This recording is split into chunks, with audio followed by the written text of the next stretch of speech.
Hi, everyone. So, welcome back to day 8 of the 12 Days of Christmas. And today we're going to speak about one of our really most effective principles called the minimum maximum principle. And we're going to explain what that means, how to go about it, and how you can apply this to your life and get better understanding as to where you've been going wrong, where you might be going wrong, where others might be going wrong, and just help them because it's so simple, but it can be so effective.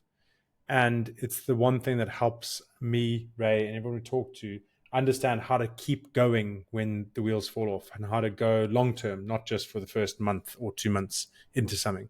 So, all about creating long term foundations to build up on. Right? With no further ado, enjoy the episode. Hi. Hello. Hi. Welcome to the Identity Human podcast. You stole my bit, but sound pretty good. Keep going.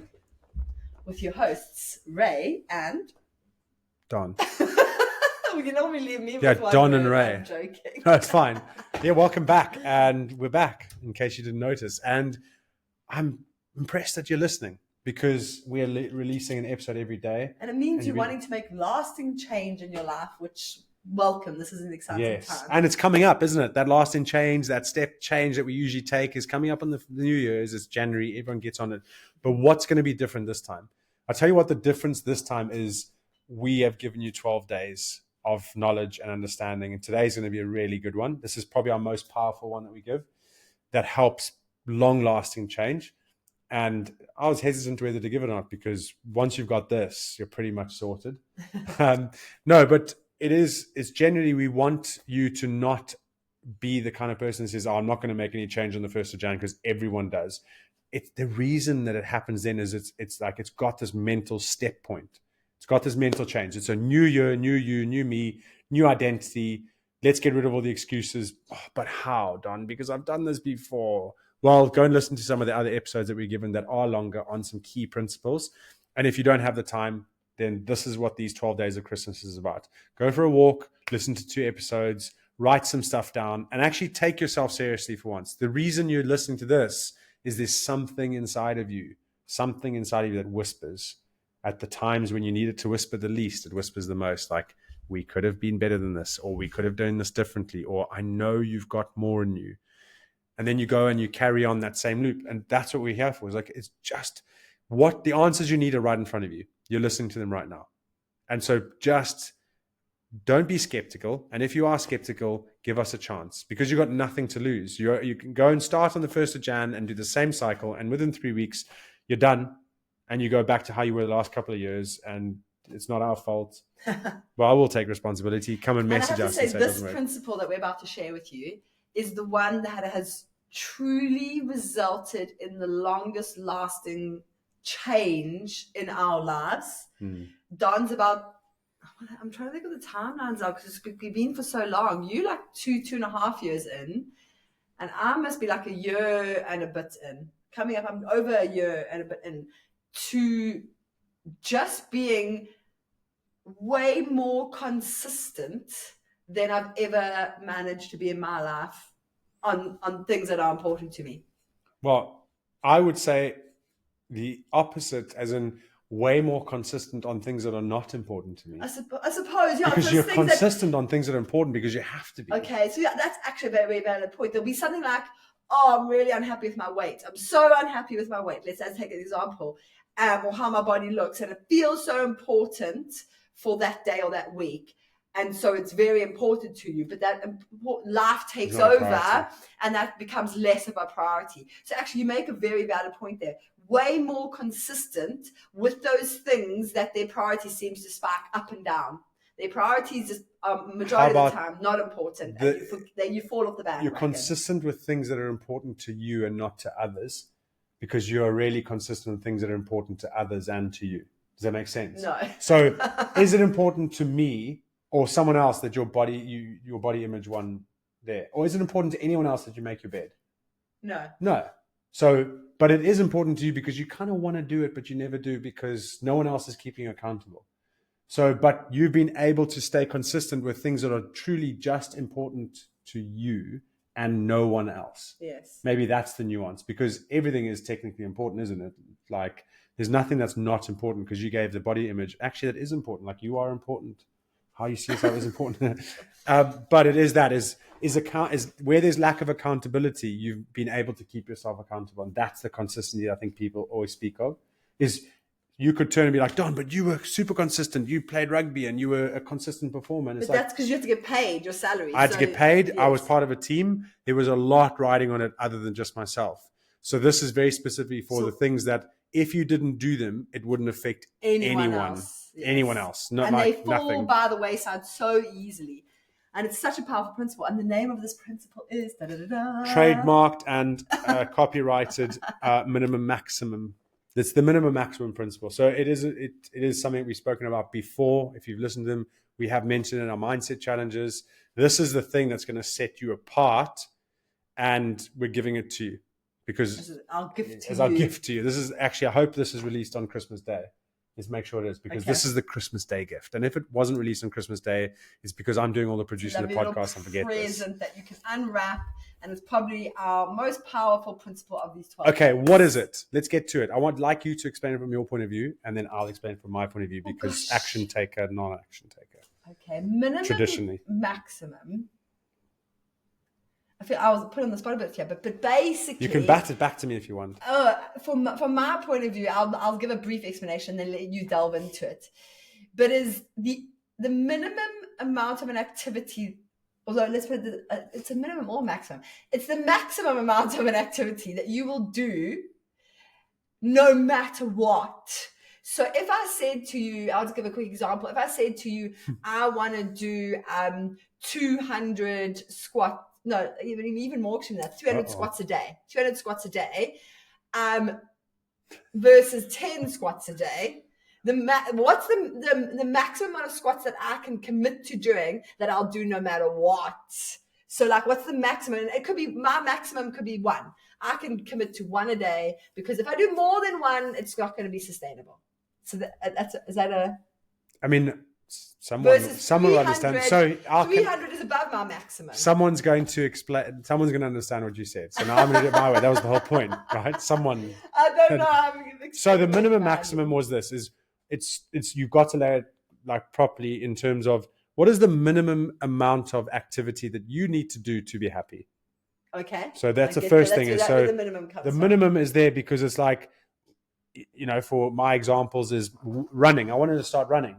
What's the minimum amount of running? Once a week. I mean, I have physical mastery of this. You have the cognitive, so I'll let you explain. So I have the. What do you mean the physical? I also have the physical. No, I'm joking. So it is about the minimum, because if we don't have a minimum, it becomes too much, because we can increase that minimum to too high. So if, in Ray's example, she was like 10 squats, but actually, you might want to start with what's the minimum you're going to commit to doing every day? What's the smallest thing that you can actually do to make sure that you're taking action? Mm-hmm. Now, the maximum comes in. It's like, oh, okay, well, what's the maximum there? It's like, what is that maximum point that you're never going to go above as your minimum? Mm-hmm. So you may start off at 1, and then you're going to build, and you recognize this pattern. You're going to build, and you're going to get to 10, and you're going to get to 20, and you're going to get to 30 squats a day. Then you get to 200 squats a day, and you're like, yeah, nailing this, 200 squats a day. But then you have a kid, bang, that's gone out the window. Or you get a job, and something happens. You can't get that 200 squats a day because your maximum was too high. We both didn't have it. So the minimum that you want to have, and the maximum is, what is that set point, that point that you're never going to increase just because you can? And so for Ray's example is the 10 squats. That's her minimum maximum. It means the minimum she's going to do is 10, but the maximum she's ever going to raise that to is 10. Anything above that is a bonus. So if you have that to fall back on. Yes. It's kind of like people get a New Year's resolution, or on their birthday, they're like, I'm going to go to gym, and I'm going to go to gym 5 times a week. They go to gym 5 times a week for 3 weeks, and then suddenly there's a week where they only manage to go 3 times, and they almost be like, oh, what's the point? So they do none.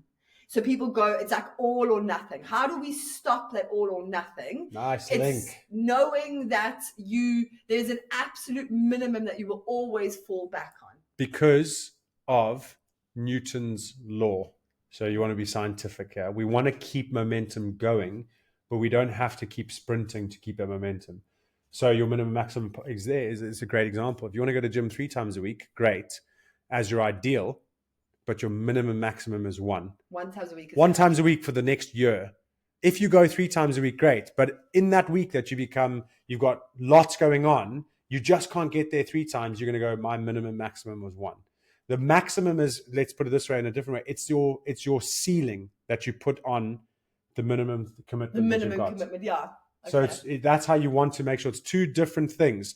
The minimum amount that you're going to try and do, but it has to have a ceiling so that your ego can't overtake that and ruin your progress. Because that's what the ego wants to do. It's either going to stop you completely, or it's going to poker you into going, yeah, you can do more. Come on, you can go. Just do more. You can do 5 days a week.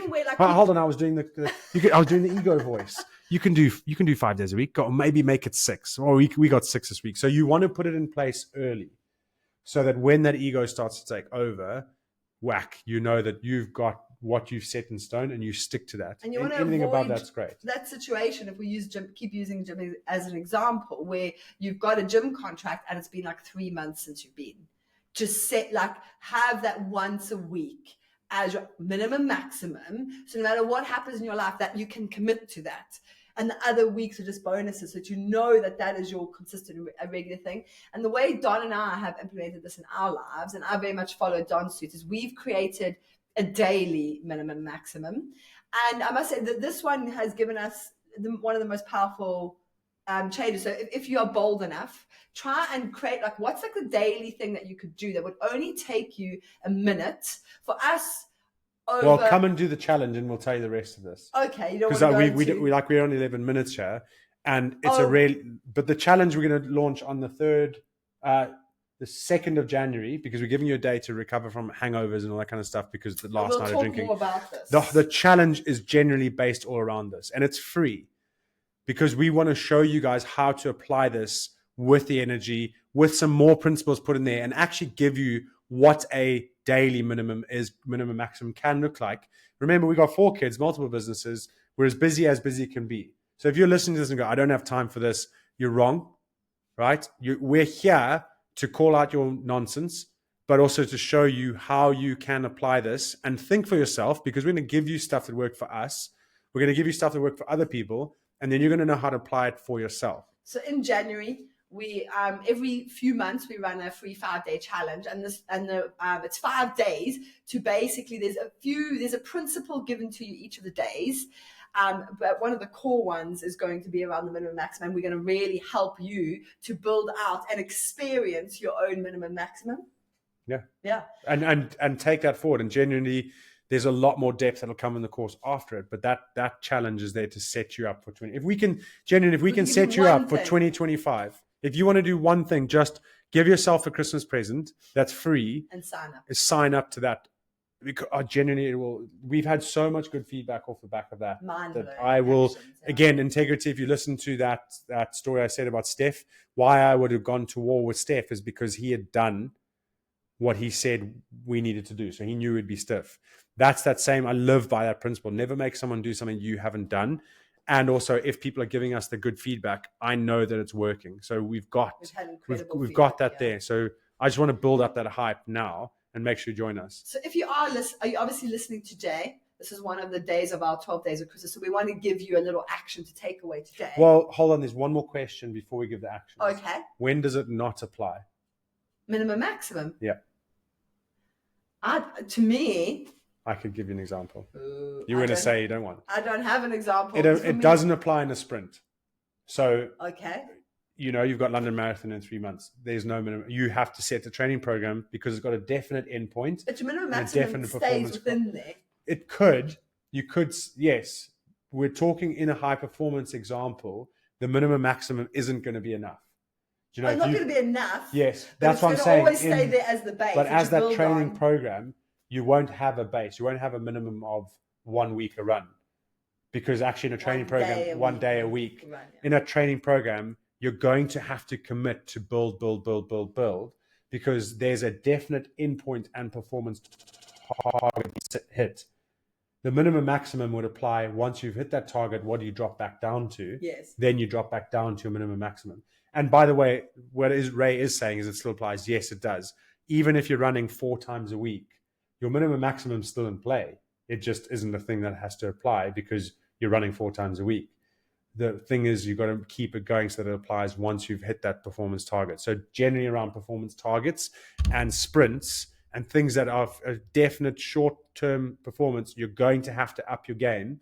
That's when you wouldn't want to lean on this because then it might hold you back. Because then you're going, oh, I'm doing my 1 a week, so it's fine. And I'm telling you, you'll know you found the right minimum maximum when there's nothing life can throw at you that stops you being able to achieve it. So let's say you're really sick, like you're unwell.